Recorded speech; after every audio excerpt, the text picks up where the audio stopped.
What's happening? You right? Hi, you okay? I'm great. I'm good. Yeah, I'm alright, man. Do you know what? Yeah, I was gonna do.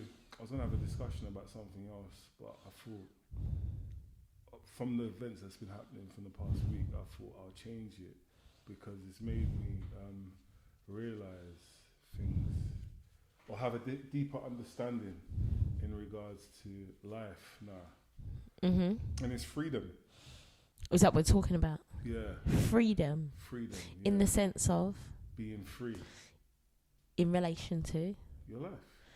Okay. Because I was just saying, like, yeah. Because for me, to be fair, I believe for you to live your best life, Mhm. you have to be free, Mhm. less conscious and less caring on the opinions of others, Mhm. and living for yourself. Do you understand what I mean? Mm. Like, me and my friend we have a little joke, we banter with each other, and I'll be like, "Cuz, why do you do this? Or why did you wear that? Or why do you do this?" And he'll say, "Yo, can I just do it for me?" And then we'll start busting up because at the end of the day, that's who you should be doing things for, yourself, Mhm. realistically. So then I realized, like, now I'm in a place where I do enjoy myself a bit, much more than I did before, with Mhm. much less than I had before. Well, I've got nothing now, but I'm living a happy life now. What do you mean when you say materialistically? Materialistically, yeah. Yeah. Financially, I'm nowhere near where I was. I'm just, do you understand what I mean? But now, Mm. I'm living a life, we're going beyond happiness now and entering the realms of joy. I feel like I'm living a joyful life because, yeah, I'm just free to say what I want to say. Because you know what? I realized when I was wary or conscious of other people, when I did have more, a lot of people didn't like me anyway. And they did, do you know what I mean? They didn't like me and they didn't know me. So they didn't know me and they didn't like me, and I was trying my best to make people happy anyway. Yeah. Whether it was dressing, even though I was buying stuff for myself, Mhm. I was wearing stuff to be more accepted by other people. Do you Okay, understand what I so. mean? Like, oh, this is in now. Oh, yo, cuz, have you seen these new things that come out? Then, yo, what you gonna do? Try your best to go and get it just to be accepted. Do you understand what I mean? So you're not really doing it. You're trying to stay current. What does current mean? You're trying to stay in a frame that's relative because of other people, socially or whatever. Do you understand what I mean? And I realized that, like, yeah, I did a lot then just to be accepted, and I wasn't free. I was a slave to, I wouldn't say Society? to society. Or to your peers, would you say? But do you know With what? just the people that you were around I at the think time? anything living and breathing changes. So sometimes it could have been to my peers, sometimes it could have been to society, sometimes it could have been to, do you understand what I mean? Situational then. Exactly that. Because you become more aware, like, and then now you're taking risks because you want to keep up. Would you understand what I mean? But when you're just living for you, I think that's when you can become a beautiful human being, and you see things differently when you're living for yourself because you're not needy. Do you understand what I mean? But then I find myself that I have to get to that bracket or that level where you're content, but then you're not procrastinating and you don't become stagnant because anything still dies. Do you understand what I mean? So this is the kind of things you have to, obviously you want to be progressive, but you don't want to be a slave to mankind. If you get what I'm coming from. You're making me think about a really interesting psychologist called Maslow. Maslow. Yeah, and like he had a theory about human beings and their needs, Okay. and there was like stages of like your needs and what you need, and one of the best stage that you can reach is what he called self-actualization. Oh wow. And the basic needs, so our basic human needs were things like shelter, warmth, food, things like that. And then at the top of our needs, he said that human beings were really fulfilled once they were able to self-actualize. And self-actualization was about being able to make yourself happy once you've fulfilled all of the other basic needs. And that's what you're making me think, that maybe you're trying to self-actualize because subconsciously. Do you know what they say? They say once you do master contentment, it's a crown. They call it the crown of contentment. Do you understand what I mean? But then you have to find those things. But basically, the way I see it is now I enjoy things even more because you see now, certain people say, oh, they've got friends, but they only hear from them, or when they're in a time of need, or when they're in problems or whatever. But to be honest with you, like me being a person, like I like it that I don't hear from my friends when they're doing well. Really? I do. I've got certain friends that if I really check for you, like that, and obviously they know who they are, and I don't hear. Obviously, I've got certain friends that is a habit. We'll talk and we'll bust joke, and they're like that. But I've got certain friends that I won't hear from them, and I'm happy. Yeah. Whether it be a female friend, and maybe they're attractive and they're a really nice person, they can cook. They're very they can do just all the things and above, and they don't deserve to be single. And if they're having problems with maybe finding a partner, and then I'm on the phone to them and they're like, oh, what's this? Or when will I do this? Or when will I find this? It's not fair. And sometimes I feel sad for them. Do you understand? Especially if you've got that sisterly love for that person and you know that they're a beautiful human being who deserve to be with someone. It's not really pleasant for me because obviously you feel bad for them as well because you know their potential. Yeah. Then when you hear that they found someone and then you don't hear from them anymore, other people will take that personally. I'm happy. It's hard not to take that personally. But for me, I won't. Yeah. And if they do call me, I'll be like, oh God. Yeah. Is everything okay? I'll be like, yo, how's it? And they're like, yo, good. I'm like, yeah. You see, when I don't hear from you, I'm happy because I know you're good. Do you understand what I mean? Maybe that's in your personality type because I think most people would find it hard. I think most people really find it difficult that when you only hear from somebody when things are going badly. That's a little bit irritating. They say the way a man thinks is a form of art. Some of us are graffiti artists, some of us are Picassos, Donatellos. That's just the way I see things. Yeah. Do you understand where I'm coming from? Yeah. People only call 999 when they're in trouble. But it's a very important number. Okay, yeah. Do you understand where I'm coming from? Yeah. Like, it's just the way it's the way you value yourself and value your friends and whatever. But I just feel like maybe I see that because I am free now. Well, and I'm not saying like, oh, I'm free. I still have my challenges now. Yeah, but I think the reason why I can see things like this is because my challenges now are probably more physical than mental. Do you get where I'm coming from? Yeah, you get like, look, if you see someone and if you speak to someone and they've got like maybe a condition where they might be dying or something like that, the way they're going to see life is going to be totally different. Yeah, of course. There's certain things that you can't resolve like by yourself. Like you need help from others to resolve it. And even if you had all the money of the world, sometimes you can't fix that problem. Those are the kind of problems that are real life problems. We had the saying before that you know you're in the shit house when you got a problem that you can't throw money at. Yeah. And that's a real problem. Yeah. Do you understand what I mean? So it's just and it's like certain people see people that are going away and maybe they're ill and they're going to leave us, unfortunately. And then people are very saddened. But someone being conscious that they're going to leave are the ones that live the most. And you get people that have got, I'm as fit as a fiddle, and they just don't live. They're just coasting. Yeah. Do you understand what I mean? So it's just like, because I saw like one of my friends as well. He recently just put a podcast up. I'm going to try and put the link to the podcast that he put up.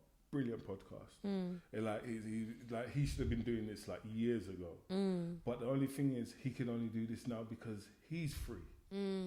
Free to talk about his problems, his insecurities, his mistakes and his traumas. Do you understand what I mean? Which I am as well. Do you understand? So I think that is the aim, innit? To see like what are you really doing, what you're doing it for, and the people that you're doing it for, like, do they really care, and do you really care about them? Not saying you wish any harm to them, but I remember like times where I would have had a champion week or a champion month, and people would have said, "Yo, he's broke." He ain't got no money, whatever. And then I was like floating like a butterfly, and there'll be times where, yo, I'm down. You know when you're down so low that your mouth even smells, and then you got people coming to yo, bust me. Like, yo, what the fuck? So human beings always get it wrong. So live for you. Do you understand what I mean? And they say always live your first day as if it would be your last. Yeah. Do you understand what I'm saying? And if I didn't do that, I probably wouldn't be doing this now, and I'm actually enjoying this now. Yeah. You seem like you're enjoying it. I'm smiling now. Why they don't know what I'm doing, so you know, you haven't always got. No, but what did you say that philosopher's name was again? It wasn't a philosopher; it's a psychologist, wow. or a humanistic psychologist. I'm pretty sure he was, if memory serves. Although you know my memory is not the best memory, but yeah, Maslow. That's definitely his name though, Maslow. Yeah, yeah, and I think it was called the hierarchy of needs. It's actually really a really interesting theory. I like it when they start talking about hierarchy. Yeah. And needs and yeah. So maybe we can come back to it when I it's actually a nice theory actually about the stages we go through. I don't know, everybody will have their own opinion of whether somebody can actually self-actualize. That's what he called it. I think there were like 5 stages, and I can't remember the 3 in the middle. I just remember the first one, which is the basic fundamental needs, and then the top one, which was the self-actualization. It sounds very interesting. It is. I definitely will look into. Hopefully it can give me some growth as well. Yeah, well, actually, understanding. Yeah, it's a helpful one to use in your life in terms of if you're trying to get to a certain level, and thinking about how you reflect on the things that you do in your life. Because sometimes you know you can't just reflect. Sometimes you need tools to help you to reflect on your life, and some of these. What kind of tools? Like the resources, so like these psychological theories and things like that, they can be useful when you think about reflecting. But do you know what the funny thing is with me? About your life. Do you know what my problem is with me, with these philosophers and these psychologists and all that? Yeah. Because there's been times where people have looked up to me. Yeah. And I've been in the weakest place in my life. Yeah. And then you get certain people that say they want to go for counselling. Yeah. And I'm going to sit down and talk to somebody about my life and how I need to help myself and that. For all I know, he could be a paedophile. Yeah, or she could be a paedophile. We've had these discussions previously, though, because like you know, when you become a counsellor or a therapist or even a psychologist, there's a lot of training involved in those lines of work. And even to become a psychologist, you have to do a lot of publishing and a lot of experimental work. So your theories don't come from anywhere. They tend to be tested. You tend to test them out. Yeah, you develop experiment. A lot of tests are to reveal whether the person are out of the spectrum or in the spectrum. It enables you to label people. And if you've done tests for people that are in the spectrum, how can that same answer work for the people that are out of the spectrum? Do you know there's always going to be something that we call individual differences? That's right. There's always going to be people that don't fit within, and there's always going to be people that do fit within your theory, and that's okay. For who? But the psychologist or the patient? Both.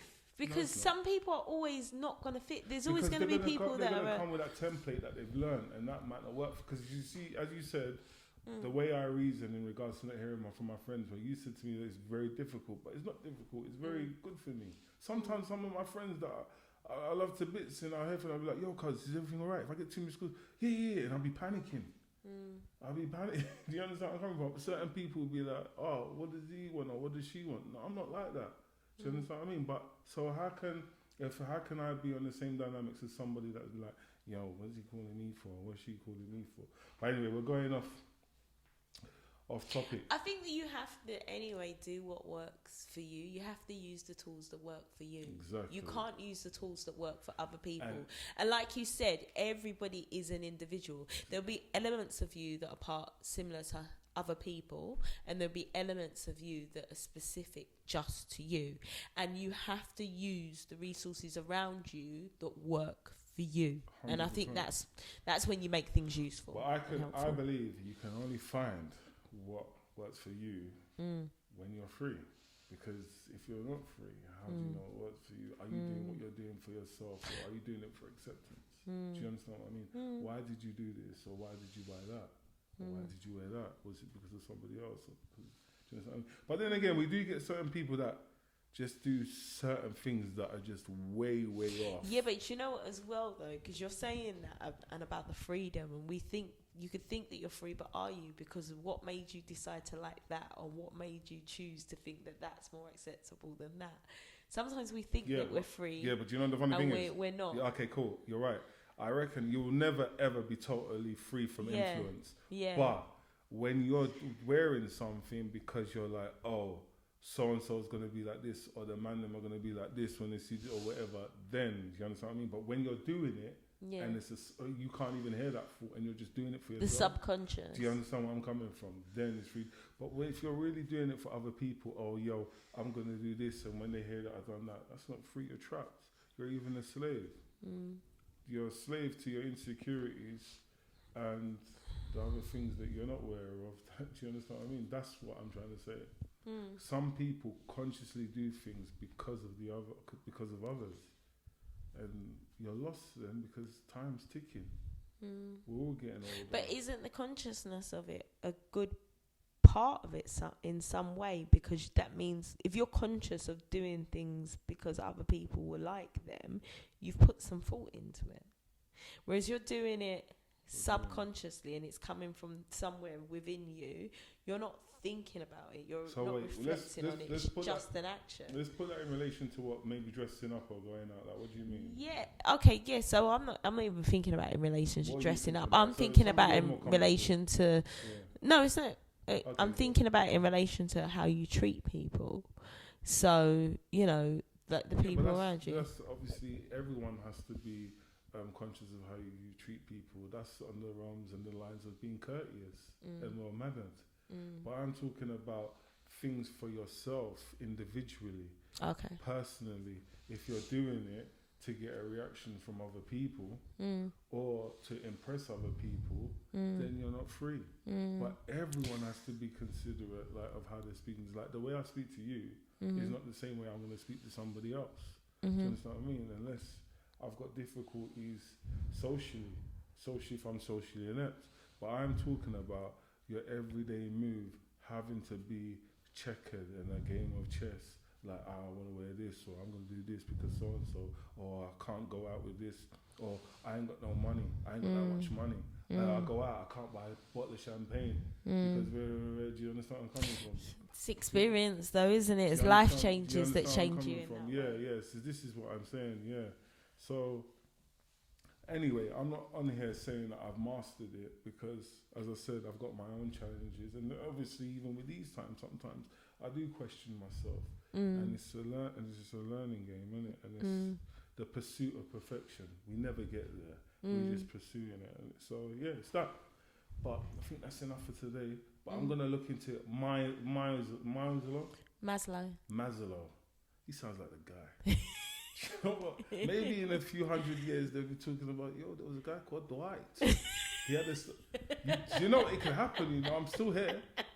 I could become a great philosopher. Do you know what? I'm not even, and he's not a philosopher. He's a psychologist. Oh, yeah, he said that. He just the second time he said it. Shame on me. Are you listening? Oh yeah, go on. Finish. Go on. What else did I say? You're not listening, are you? What did I say? What did I say? You know, I've even forgot. Wait, he's not a psychologist. He's a. No, he's a psychologist. Oh, shit. See, my condition showing now, innit? You know what, guys? Thanks for watching. Thank you. Subscribe, and yeah, man, stay blessed. Bye. Bye.